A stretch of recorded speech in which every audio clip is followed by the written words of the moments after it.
Hello friends, అందరికీ నమస్కారం. నేను మీ వాణిరెడ్డి రెసిపీస్కి స్వాగతం. ఈరోజు మన వీడియోలో రెసిపీ బీరకాయ ఎగ్ బుర్జీ. నార్మల్గా మనం అందరం ఉల్లిపాయతో ఎగ్ బుర్జీ ప్రిపేర్ చేసుకుంటాం. కానీ ఎప్పుడు ఒకే రకమైన బుర్జీ తింటే బోరింగ్గా అనిపిస్తుంది కదా. అందుకే ఒక్కసారి రొటీన్గా కాకుండా ఈ స్పెషల్ బుర్జీ రెసిపీని ట్రై చేయండి. సరికొత్త టేస్ట్తో వావా అనిపిస్తుంది. అదే బీరకాయ ఎగ్ బుర్జీ. బ్యాచులర్స్, ఆఫీస్కి వెళ్ళేవారు చాలా తక్కువ సమయంలో లంచ్ బాక్స్లోకి దీన్ని ప్రిపేర్ చేసుకోవచ్చు. అన్నం, చపాతీ, రోటీ, పూరీలు ఇలా దేనిలోకైనా ఈ కర్రీ ఎంతో రుచిగా ఉంటుంది. మరి సింపుల్ అండ్ టేస్టీ రెసిపీకి కావాల్సిన పదార్థాలు, తయారీ విధానం ఆలస్యం లేకుండా ఇప్పుడు తెలుసుకుందాం. మీరు వీడియో స్కిప్ చేయకుండా చివరి వరకు నాతో పాటు చూసి వీడియో నచ్చితే లైక్ చేయడం మర్చిపోవద్దు. ఇందుకోసం ముందుగా లేత బీరకాయలు అర కేజీ తీసుకొని శుభ్రంగా కడిగి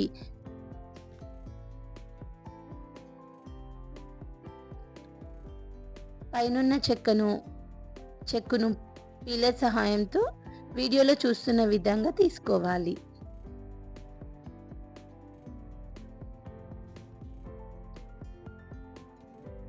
చెక్కను మీరు పైనుండి కాకుండా లోపలి వరకు తీసుకోండి.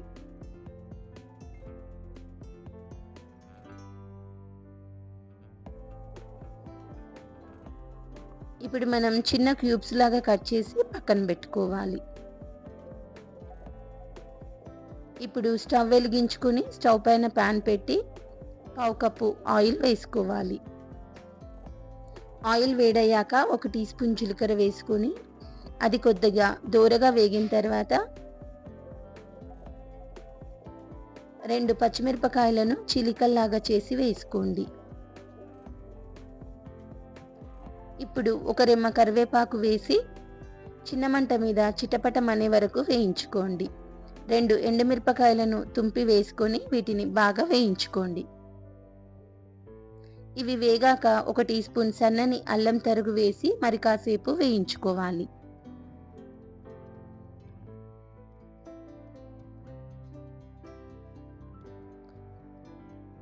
ఆ తర్వాత ఇందులో ముందుగా కట్ చేసి పెట్టుకున్న సన్నని ఉల్లిపాయ తరుగు, ఇక్కడ నేను 2 మీడియం సైజ్ ఉల్లిపాయలను తీసుకున్నాను.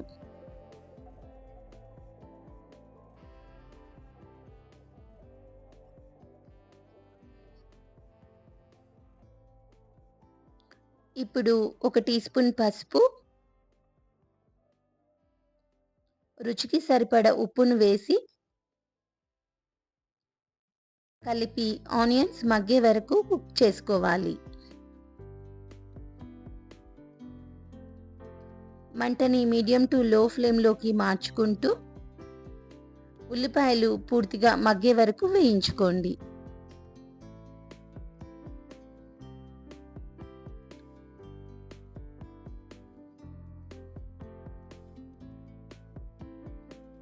ఉల్లిపాయ ముక్కలని కలుపుతూ చిన్న మంట మీద పూర్తిగా మగ్గే వరకు వేయించుకుంటేనే ఈ రెసిపీకి రుచి వస్తుంది. ఇది గుర్తుంచుకోండి.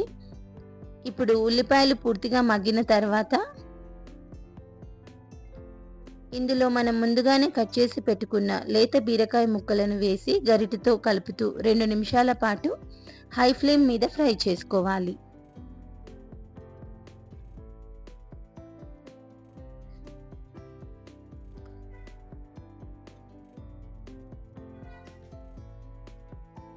తర్వాత గిన్నెపైన మూత పెట్టుకొని మీడియం ఫ్లేమ్లో బీరకాయ ముక్కలు మెత్తగా మగ్గే వరకు ఉడికించుకోవాలి. మధ్య మధ్యలో మీరు కలుపుతూ కూర మాడిపోకుండా అప్పుడప్పుడు కలుపుతూ ఉడికించుకోండి.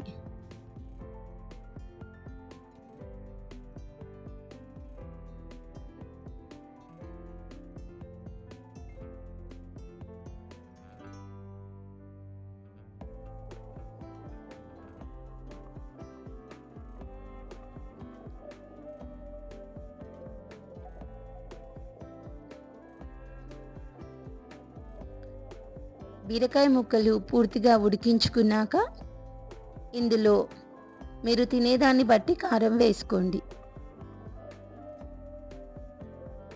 దాంతోపాటు 1 టీ స్పూన్ ధనియాల పొడి వేసుకొని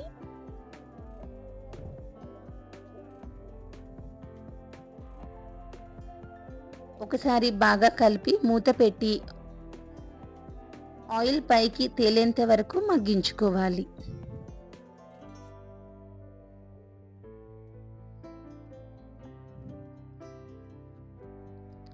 ముక్కలు మగ్గి నూనె పైకి తేలడం స్టార్ట్ అయ్యాక మనం గుడ్లను కొట్టి పోసుకోవాలి.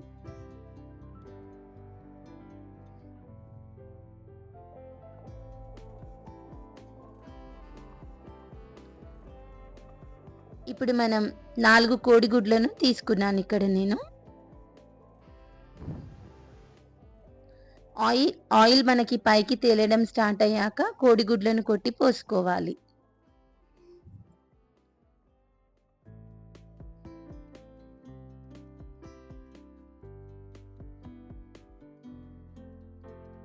వీటిని వెంబడే కదపకుండా మూత పెట్టి స్లో ఫ్లేమ్ మీద 3 నుంచి 4 నిమిషాల పాటు మగ్గనివ్వాలి.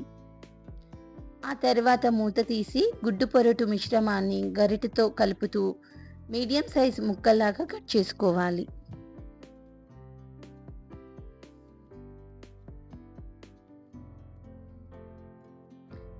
ఆపై ఒకసారి బాగా కలిపి మీడియం ఫ్లేమ్ మీద కర్రీలో నూనె పైకి తేలేంత వరకు బాగా ఫ్రై చేసుకోండి. ఇందుకోసం మనం కనీసం 12 నుండి 15 నిమిషాల సమయం పడుతుంది. మీరు గిన్నె పైన మూత పెట్టి లో ఫ్లేమ్లో ఉడికించుకోండి. ఈ విధంగా ఉడికించుకున్న తర్వాత కొద్దిగా గరం మసాలా పౌడర్ వేసి దింపుకునే ముందు తరిగిన కొత్తిమీర ఆకు వేసుకొని స్టవ్ ఆఫ్ చేసుకోండి.